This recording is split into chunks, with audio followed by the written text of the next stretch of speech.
Hi everyone, my name is Abby McAllister, and for my profile, I chose to focus on Bill Maher and his part in animal rights.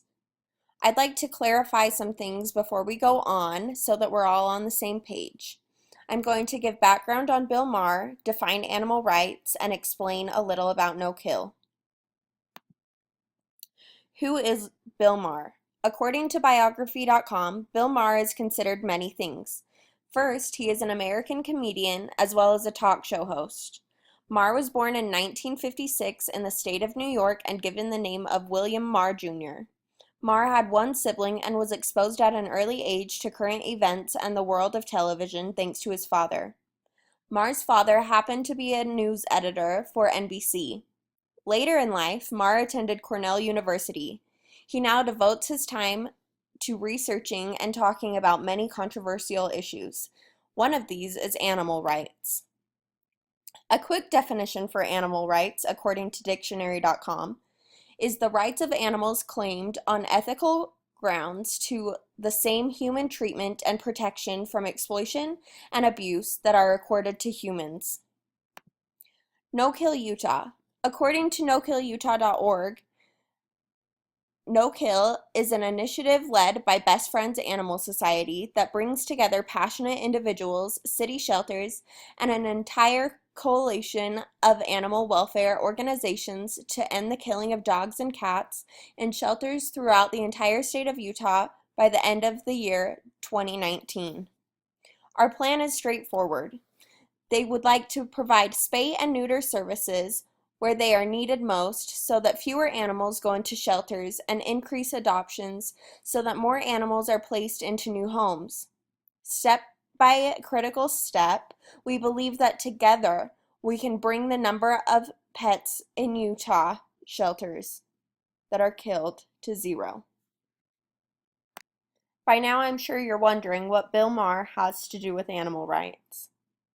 Since Bill chooses to make everything serious into a joke, it can be hard for others to figure out when he is being serious.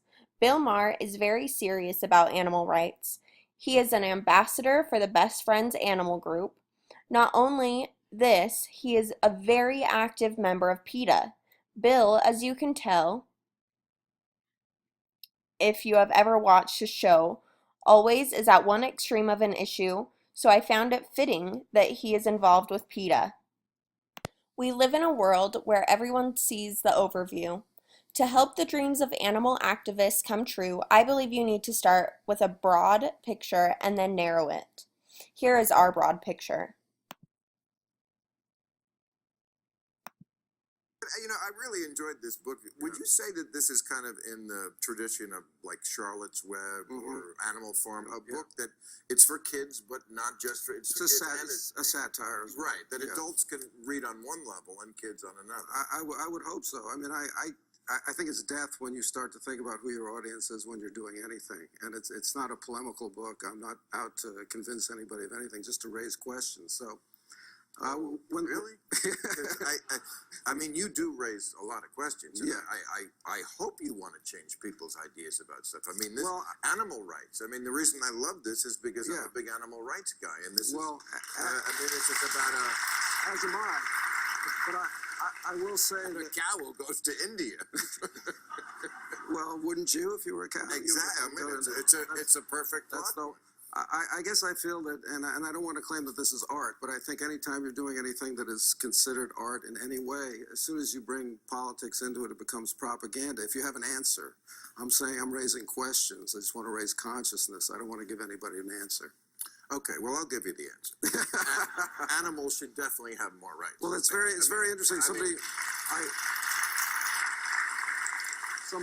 like Peter Singer, who's actually going to bring cases for animals, chimpanzees, maybe whales, and people are going to laugh. No, but it's not funny, and it's something that is something. Well, it wouldn't be necessary except the horrible way we treat animals. I mean, factory farming. You talk about it in here. This is where this begins. I mean, it's an abomination. Well, it for comes, us and the animals. Yes, yeah, it reflects poorly on us. It comes down to humans' conception of themselves as being separate from the animals or part of the animal world. I would say we're a part of the animal world, and we're custodians of it, and we're not exploiting it. Yeah. There's nothing that speaks of the better angels of the human nature than the desire to protect the innocent, and there's nothing more innocent than the animals. This is a quote from Bill Maher. Not only does Maher talk the talk, he walks the walk. Bill definitely put his money where his mouth is when he helped the Best Friends Animal Society of Utah raise $19.9 million in 2003. I would like to end this with another quote from Bill Maher. Thinking of animals as the remarkable individuals they are will change your life, because once you do, you'll want to do something about it. Thank you everyone for joining us today. I hope that you learned a little bit about Bill Maher and who he is as an animal rights activist.